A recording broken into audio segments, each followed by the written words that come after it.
आज शपथ ग्रहण है, इतने सालों के बाद बीजेपी राज्य में आई है, उसके बाद ये पहले मुख्यमंत्री हैं। बहुत लंबा समय हम लोगों को तपस्या करना पड़ा, उसका परिणाम आया, परिवर्तन हुआ, लोगों की इच्छा पूरी हुई। डॉक्टर श्यामा प्रसाद मुखर्जी का जो सपना था उसको पूरा करना, लोगों का सपनों का पूरा करना, और हमारे बलिदानी कार्यकर्ताओं को श्रद्धांजलि देने का भी काम बाकी है।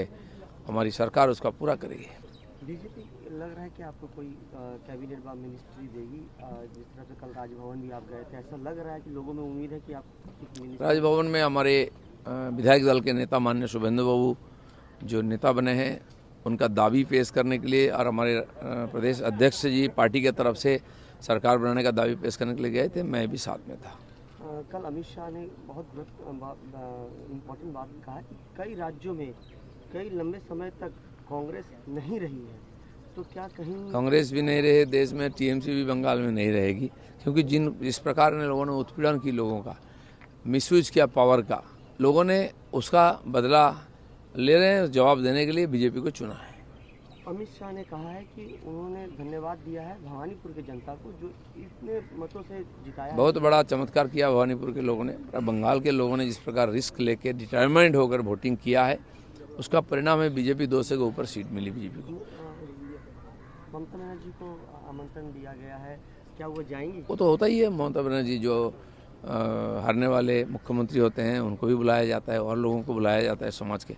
इसलिए ब्रिगेड परेड ग्राउंड में कम से कम 1 लाख लोगों के सामने शपथ ग्रहण होगा। हम तो आमंत्रण करते हैं, आप स्वीकार करें ना करें, वो तो खुद को अभी भी मुख्यमंत्री मानती हैं। दूसरा मुख्यमंत्री के सामने कैसे पेश होगी एक बात है। आखिरी पॉइंट दादा, हर स्टेट के बीजेपी के मुख्यमंत्री पहुंच रहे हैं बंगाल में, एक ऐतिहासिक। बंगाल हमारा अंतिम लड़ाई था, पूरा देश जीत चुके हैं हम, इसलिए करीब 20 मुख्यमंत्री आज हाजिर रहेंगे माननीय प्रधानमंत्री के नेतृत्व में, और हमारे मुख्यमंत्री उसका शपथ ग्रहण करेंगे। ये बड़ा ऐतिहासिक क्षण होगा, और मुझे लगता है कि इसके लिए बहुत तपस्या करना पड़ा हम लोगों को। मुख्यमंत्री बनने के बाद राज्य में बीजेपी सरकार तृणमूल जो कर की गई है, इतनी दुर्नीति, इतना अत्याचार, बाप बोला जाए, आपने जितना अभियोग किया था, इसके बाद क्या ये हर चीज़ का बदलाव आएगा, उसके लिए माने युद्ध स्तर पर काम करेगा हमारा सरकार।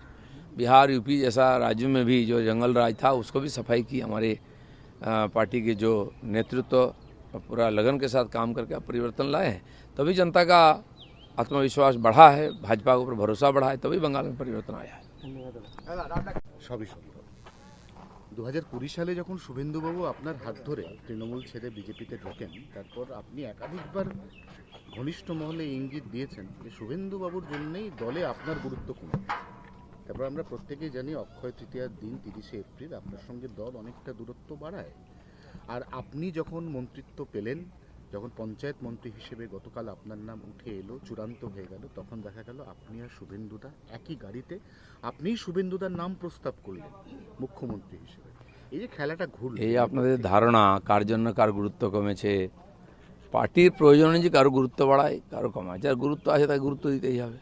এখনও পর্যন্ত কোনো দপ্তর, কোনো মন্ত্রিত্ব কোনো ফাইনাল হয়নি, পার্টি করেনি, ফেসবুকে সব ফাইনাল হয়ে যাচ্ছে। তাই দেখে বাড়িতে লম্বা লাইন লেগে যাচ্ছে, আমি তাড়া করে সবকে বার করেছি। তো পার্টি খালি মুখ্যমন্ত্রীর নাম ঠিক করেছে, তিনি শপথ নেবেন, তার সঙ্গে হয়তো কয়েকজন ক্যাবিনেট মন্ত্রী শপথ নেবেন, সেটাও কতজন আমি জানি না, রাজভবন ঠিক করবে। সেটা অনুমানের উপরে ভিত্তি করে কিছু বলা যায় না। আর এই যে কালকে আপনার সঙ্গে শুভেন্দুদা একই গাড়িতে গেলেন, না একই গাড়িতে গেছি, এক জায়গায় গেছি, তার নমিনেশনে আমি গেছি, আমার নমিনেশনে উনি এসছেন। পার্টি চাই আমরা কাজ করি, এতে কোনো অসুবিধা নেই। এত পরিশ্রম, তপস্যা, এত বলিদানের পর আমরা জয় পেয়েছি, পরিবর্তন হয়েছে, তো মানুষ নিরাশ হবে না, এমন কোনো কাজ হবে না। মিলেমিশে সবাই কাজ করে এই স্বপ্ন সফল করতে হবে। পঞ্চায়েত ভোটের আগে রাস্তায় লেঠেল বাহিনী দাঁড় করিয়ে মানুষকে ভোট দিতে না দিয়ে তৃণমূল রাজ্যে একের পর এক পঞ্চায়েত দখল করেছিল। পঞ্চায়েত মন্ত্রী যিনি ছিলেন, এখনো যদি কাউকে জিজ্ঞাসা করা যায় যে আগের পঞ্চায়েত মন্ত্রী কে ছিল, লোকে অর্ধেক লোক বলতেই পারে না।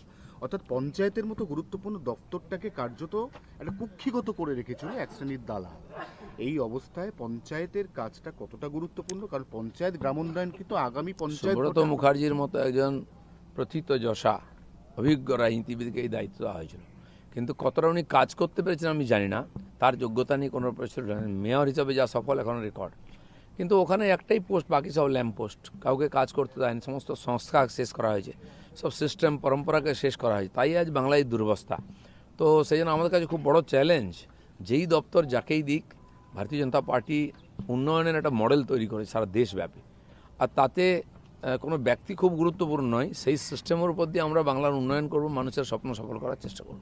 শেষ প্রশ্ন, এখনো পর্যন্ত শপথ গ্রহণ করেননি নতুন মুখ্যমন্ত্রী মাননীয় শুভেন্দু অধিকারী। তার আগে তিনি একটা স্পষ্ট ইঙ্গিত দিয়েছেন, দুর্নীতি বরদাস্ত নয়, অপরাধীদের রেয়াত করা নয়, এবং যারা এতদিন পর্যন্ত ওই আগের শাসক দলের ছত্রছায়ায় বিভিন্নভাবে তোলাবাজি, মাস্তানি, সিন্ডিকেট, অপরাধ চক্রের সঙ্গে জড়িত, তাদেরকে বেছে বেছে পানিশমেন্ট, শামশেরগঞ্জ থেকে সন্দেশখালী, কাউকে ছেড়ে কথা বলা হবে না। এটাই তো মানুষ চেয়েছিল। না না, এটাই উদ্দেশ্য, মানুষের ইচ্ছাটাই আমাদের ইচ্ছা, সেটাকে প্রতিফলিত করার দায়িত্ব আমাদের আছে। সেই জন্য খুব তাড়াতাড়ি ব্যবস্থা হবে এসব সমাধানের, এবং আপনারাও পরিবর্তন দেখতে পাবেন। আজ শ্যামাপ্রসাদ মুখোপাধ্যায়ের মাটিতে বিজেপির প্রথম শপথ গ্রহণ। এটার জন্য আমাদেরকে আর ৭৫ বছর ধরে অপেক্ষা করতে হয়েছে। শ্যামাপ্রসাদের বলিদানকে সফল করার জন্য, তার স্বপ্নকে আমরা চেষ্টা করেছি, তপস্যা করেছি। একের পর এক আমাদের রাজ্য সভাপতি নেতৃত্ব দিয়ে কাজ করেছেন। বহু কর্মী, ৩২১ জন কর্মীকে বলিদান দিতে হয়েছে। তারপরে মানুষের আশীর্বাদে বিজেপি এই ক্ষমতায় এসছে। সেজন্য শ্যামাপ্রসাদ মুখার্জিকে স্মরণ করছি, সেই বলিদানীদের স্মরণ করছি, এবং বহু মানুষ তারা টিএমসি না হওয়ার জন্য বিনা কারণে কষ্ট পেয়েছেন। তাদের প্রতি আমি সমবেদনা জানাচ্ছি এবং ভরসা রাখতে বলছি পার্টির, আমাদের বিজেপির উপরে। বাংলায় তো রাজনীতিক মার্ডার হাজার হাজার হয়েছে, সিপিএম আমলে হয়েছে, টিএমসি আমলে, তার আগেও হয়েছে। তো এখনও বহু লোকের আত্মা অতৃপ্ত, কারণ তারা ন্যায় পায়নি। সবাই ন্যায় পাবে তার চেষ্টা আমরা করব। একটা হিন্দি হিন্দি হিন্দি চলো, হয়ে গেছে ভাই। হ্যাঁ, হিন্দি।